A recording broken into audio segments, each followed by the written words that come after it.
नमस्कार दोस्तों, आज की वीडियो में मैं बात करूंगी कि आपको अपने घर के मंदिर में ये 3 चीजें हैं वो अवश्य ही रखनी है। भगवान श्री कृष्ण कहते हैं कि जिस भी मंदिर में ये 3 चीजें होती हैं उसकी मात्र एक दिन की पूजा जो है वो मैं हजारों नहीं, लाखों नहीं, करोड़ों फलों के रूप में परिवर्तित कर देता हूँ। यदि आप चाहते हो आपके जीवन में जो भी समस्याएं चल रही हैं वह दूर हो जाए, आपकी मनोकामना जो है वो भगवान जल्दी से जल्दी पूरा करे, तो आप लोग इन 3 चीजों को अपने घर के मंदिर में अवश्य रखिएगा। साथ में वीडियो में मैं ये भी बताऊंगी कि आपको अपने घर के मंदिर में वो कौन सी 3 चीजें हैं जो तुरंत ही हटा लेनी है। मैं मेरे आराध्य श्री लक्ष्मी नारायण को मैं कोटि कोटि प्रणाम करती हूँ, मैं उनको कोटि कोटि नमस्कार करती हूँ। दोस्तों, हमारे घर का सबसे पवित्र जो भाग होता है वो हमारे घर का जो मंदिर है वही होता है।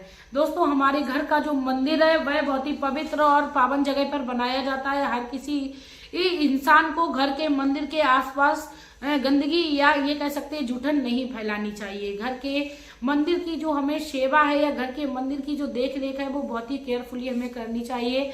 घर के मंदिर के आसपास हमें कभी भी किसी भी प्रकार के गलत कार्यों को नहीं करना चाहिए। यदि आप पति पत्नी हैं तब भी आपको इस बात का ध्यान रखना चाहिए। दोस्तों, वीडियो बहुत ही ज्यादा महत्वपूर्ण होने वाली है मेरी हर माता बहन के लिए, क्योंकि पूजा हर कोई करता है और हर किसी के घर में मंदिर होता है। तो आप लोग वीडियो के एंड तक बने रहिए। लेकिन उससे पहले मैं रिक्वेस्ट करना चाहूंगी, यदि आप लोग मेरे चैनल पर आ चुके हो, पहली बार आए हो, तो प्लीज मेरे चैनल को सब्सक्राइब कर लीजिएगा, वीडियो को लाइक कर दीजिएगा, कमेंट बॉक्स में श्री लक्ष्मी नारायण का प्यारा सा कमेंट कर दीजिएगा, जिससे मेरी जितनी भी नोटिफिकेशन है वह आप लोगों तक पहुंचती रहे। आप लोग बेल आइकन को भी प्रेस कर लीजिएगा।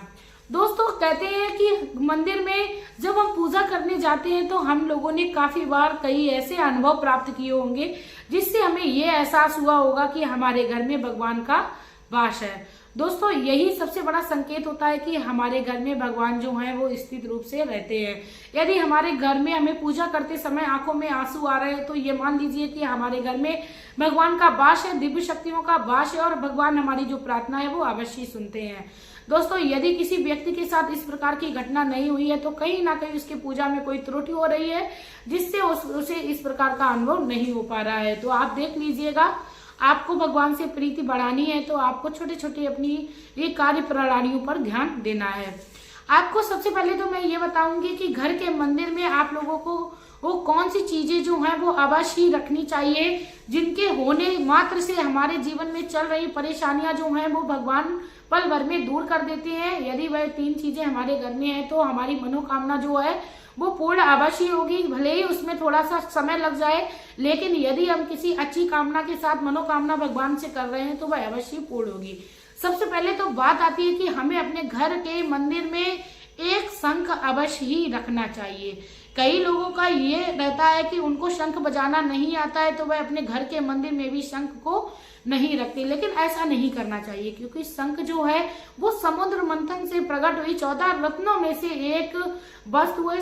जहां पर भी शंख स्थित रहता है या शंख को बजाया जाता है, शंख को बजाने मात्र से उस घर का जो वातावरण है वह शुद्ध हो जाता है। जिस जगह पर शंख की ध्वनि पड़ती है वहां पर विषैले जितने भी मतलब अदृश्य जिसको देखा नहीं जा सकता है वह भी जीवाणु खत्म हो जाते हैं शंख की ध्वनि मात्र से। ये तो थी वैज्ञानिक बात। अब आध्यात्म की दृष्टि से देखते हैं तो जिस भी जगह पर शंख रहता है उस जगह पर माता लक्ष्मी का सदैव वास रहता है। भले ही आप शंख को ना बजा पाए फिर भी आप अपनी पूजा के स्थान पर शंख को रखना शुरू करिए, शंख का आप पूजन भी करना शुरू करिए। जिस भी चंदन या रोली से आप भगवान का पूजन करते हैं उस पूजन से आप शंख पर भी करना शुरू करिए। शंख के ऊपर आप पहली बात तो शंख में चावल भर के रखे जाते हैं, यदि ये संभव नहीं है तो आप शंख को एक चावल मात्र से आप पूजन कर सकते हो। उसके बाद दोस्तों बात आती है कि शंख जो है वो हमारे घर में होना क्यों आवश्यक है। दोस्तों, शंख जो है वो अस्त्र शस्त्र भी है हमारे श्री हरि के, माता लक्ष्मी के, इसीलिए शंख का होना घर में निश्चित बताया जाता है। शंख का होना हमारे घर में शुभता का प्रतीक होता है। अब दूसरे नंबर पे बात आती है कि हमारे घर में दूसरी चीज कौन सी है जो अवश्य होनी चाहिए। दोस्तों, घंटी। कई लोगों की यहाँ घंटी होती है लेकिन उसको बजाने का सही तरीका नहीं आता है।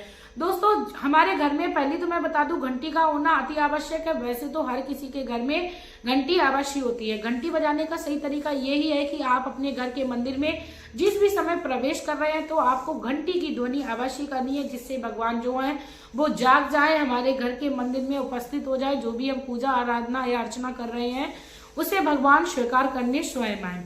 तो घंटी की ध्वनि को हमें उस समय बजाना चाहिए जिस समय हम लोग मंदिर में प्रवेश कर रहे हैं।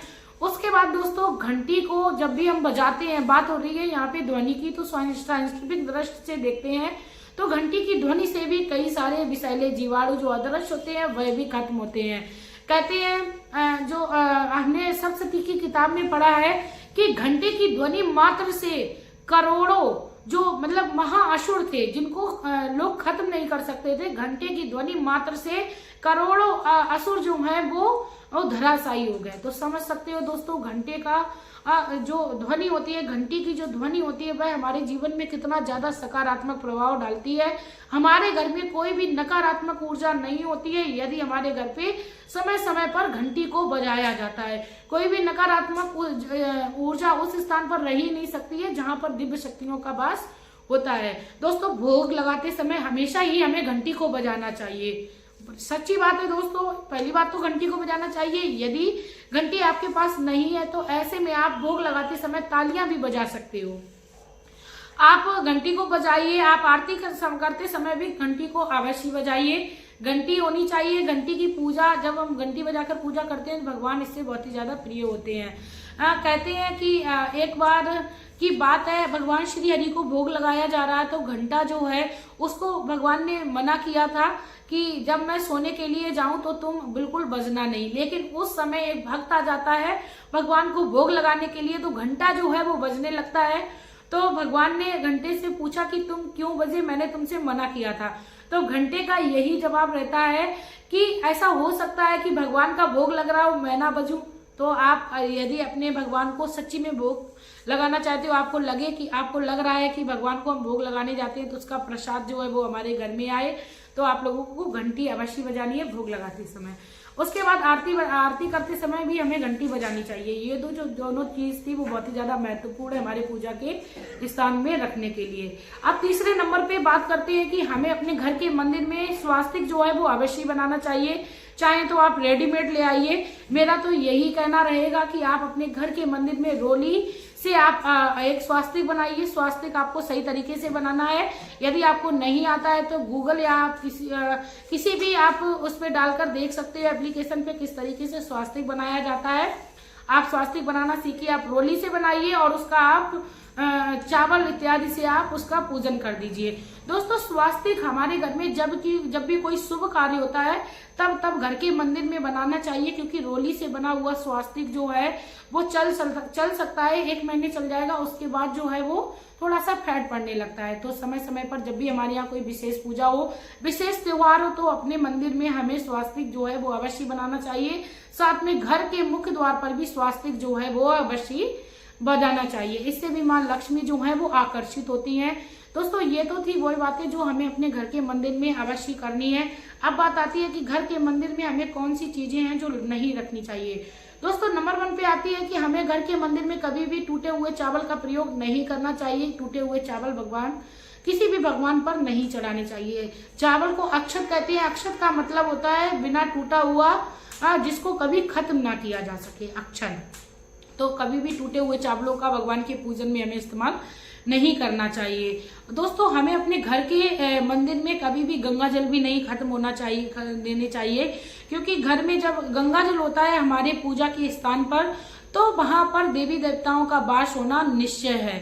अब बात आती है कि मूर्तियां हमें भगवान श्री गणेश की कितनी रखनी है। दोस्तों भगवान श्री गणेश की मूर्ति जो है वो हमें 3 संख्या में रखनी चाहिए। कभी भी विषम संख्या में मूर्तियों को नहीं रखना चाहिए। 3 या 5 या 7 की संख्या में हमें कभी भी भगवान श्री गणेश की मूर्ति को नहीं रखना चाहिए।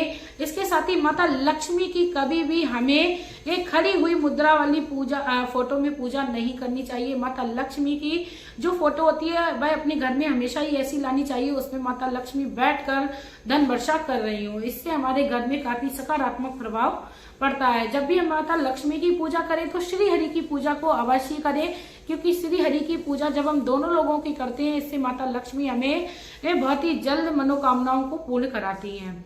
दोस्तों अब बात आती है कि कई लोग साधु संतों की जो फोटो है, जैसे कि कई लोगों के गुरु होते हैं, उनकी फोटो को उठाकर अपने घर के मंदिर में रख लेते हैं। जो जीवित है उनको नहीं रखना चाहिए।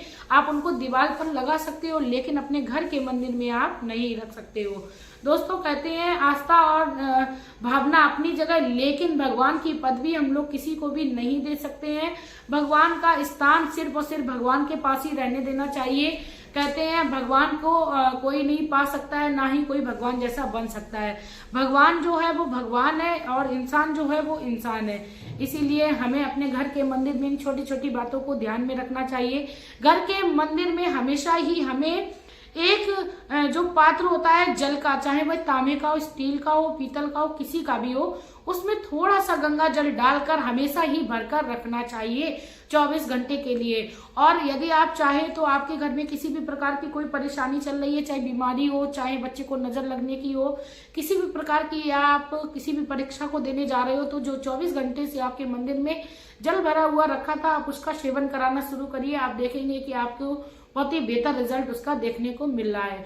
दोस्तों छोटी छोटी वस्तु भगवान से स्पर्श की हुई यदि हम अपने जीवन में प्रयोग में लेते हैं तो उससे हमें काफी अच्छा रिजल्ट देखने को मिलता है। इसी के साथ दोस्तों यदि आप लोगों को जानकारी अच्छी लगी हो तो प्लीज आप लोग मेरी वीडियो को शेयर कर दीजिए, क्योंकि पूजा हर कोई करता है, हर किसी के घर में मंदिर होता है। बस छोटी छोटी बातें हर व्यक्ति को जाननी चाहिए, और जो व्यक्ति नहीं जानता मानता है उनको इन वीडियो को आप लोग शेयर करिएगा, जिससे वह अपने घर में जो भी गलतियां कर रहे हैं उससे भी वह जान सके।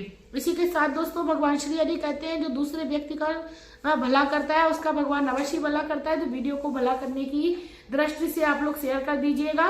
इसी के साथ दोस्तों आप शुभ कर्म करते रहिए, मेरे चैनल पर विजिट करते रहिए, आप अपना प्यार देते रहिए, कीमती समय देते रहिए। अब मैं लेना चाहूंगी विदा। धन्यवाद।